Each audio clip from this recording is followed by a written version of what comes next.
Hello friends, आज हम algebra का पार्ट 2 देखेंगे। अगर आपने पार्ट 1 नहीं देखा है तो पहले आप उसको देख लो एंड देन इस पे वापस आओ। पहला क्वेश्चन देखते हैं friends. If a plus B equals to 2c then find the value of a upon a minus C plus c upon b minus C. और यहाँ पे कंडीशन दी हुई है where a is not equals to b is not equals to c। That means हम a, b और c की value तीनों ही हमें अलग सोचनी है, ठीक है। अब हमें इस इक्वेशन को देखना है और इसमें a b c की वैल्यू सोचनी है, वो भी अलग अलग, सो दैट हमारी ये इक्वेशन सेटिस्फाई हो जाए।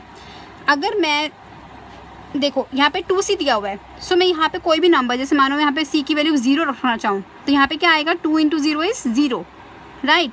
सो c की वैल्यू तो मैं 0 नहीं रख सकती। अगर मैं c की वैल्यू 1 रखूँ तो मेरा आंसर यहाँ पे क्या आएगा, 2। सो मेरे को यहाँ पे c की वैल्यू मैं 1 रख के 2 रख रही हूँ, तो मेरे को यहाँ पे a और b का क्या सोचना पड़ेगा। मैं यहाँ पे 0 सोच लेती हूँ और इसको 2 सोच लेती हूँ, राइट। इक्वेशन सेटिस्फाई हो गई। अब मेरे पास a क्या है 0, b क्या है 2 एंड c क्या है 1। अब हमें इन तीनों वैल्यूज़ को इसमें पुट करना है, वैल्यू निकालनी है, simple. 0 upon 0 minus 1 plus 1 upon 2 minus 1, तो आंसर हो जाएगा 0 प्लस 1 अपॉन 1 विच इज़ 1। सो हमारे यहाँ पे कौन सा आंसर राइट हो गया, 2। चलो अब नेक्स्ट क्वेश्चन देखते हैं। इसके अंदर हमें m की वैल्यू फाइंड करनी है। ओके, मैं आपको एक बात बता देती हूँ, जब भी हमें किसी की वैल्यू फाइंड करनी होती है ना, तो हम सबसे पहले उसके आंसर्स को देखेंगे, फिर क्वेश्चन को सॉल्व करेंगे, ठीक है। सो यहाँ पे इक्वेशन दी गई है। ये इक्वेशन 3 के इक्वल कब होगी, जब ये भी 1 होगा, ये भी 1 होगा और ये भी 1 होगा, फाइन। सो हमें m की वैल्यू कुछ ऐसी सोचनी है और m की वैल्यू तो हमें यहाँ पे दी गई है, तो हमें इसी में से पुट करके देखना होगा जिससे हमारी इक्वेशन यहाँ पे भी 1 हो जाए, ये भी 1 हो जाए और ये भी 1 हो जाए, ठीक है। सो पहला देखते हैं। पहले हम m की value a square plus b square minus c square डाल के देखते हैं, राइट। और ये अपॉन में b square plus c square.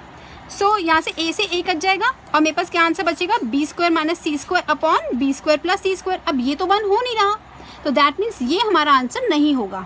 अब मैं सेकंड को देखती हूँ, a square minus b square, यहाँ पे c तो अवेलेबल ही नहीं है, तो आंसर ये भी नहीं होगा।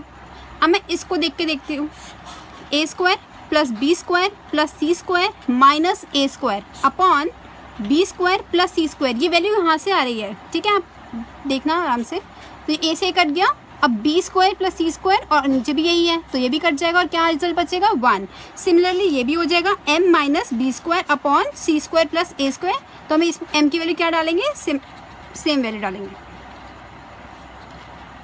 यहाँ पे माइनस है, ठीक है। तो c square plus a square, अब यहाँ से b से b कटा और a square plus c square upon c square plus a square, ये भी कट के क्या हो जाएगा 1, तो ये भी सेम आ जाएगा। अब ये 1 प्लस 1 क्या हो जाएगा 3। इक्वेशन होगी सेटिस्फाई, तो हमारा आंसर क्या मिला हमें, a square plus b square plus c square. Next question देखते हैं। If a upon 1 minus a plus b upon 1 minus b plus c upon 1 minus c equals to 1, तो हमें वैल्यू किसकी फाइंड करनी है, 1 upon 1 minus a plus 1 upon 1 minus b plus 1 upon 1 minus c। अगर हम देखें तो ये दोनों बिल्कुल सेम ही है, बस a की जगह पे क्या है 1, b की जगह पे क्या है 1, c की जगह पे भी क्या है 1।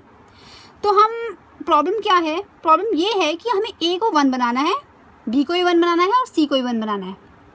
तो करना कैसे, देखो, अगर मैं इसको डिनोमिनेटर को न्यूमिनेटर में ऐड कर दूं तो मेरा ये a से कट जाएगा और क्या बच जाएगा 1। करके देखते हैं। a upon 1 minus a plus 1, मैं प्लस 1 क्यों कर रही हूँ, क्योंकि तभी एलसीएम लेके ये प्लस हो सकता है। b upon 1 minus b plus 1 plus c upon 1 minus c plus 1 equals to 1। Okay friend, यहाँ पे मैंने 1 प्लस 1 प्लस 1, यहाँ पे लेफ्ट हैंड साइड में मैंने कितने प्लस किया 1, 3 प्लस किए हैं, तो मुझे राइट हैंड साइड में भी 3 प्लस करने पड़ेंगे। ये मैथ्स का रूल होता है। सो मेरा आंसर क्या बन जाएगा, a plus 1 minus a upon 1 minus a plus b plus 1 minus b upon 1 minus b plus c plus 1 minus c upon 1 minus c equals to 4।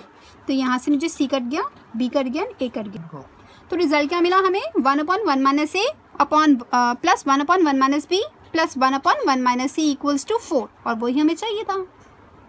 So friends, आज की वीडियो के लिए इतना ही, बाकी क्वेश्चंस मैं नेक्स्ट वीडियो में upload करूँगी। Thanks for watching, see you in next video, bye.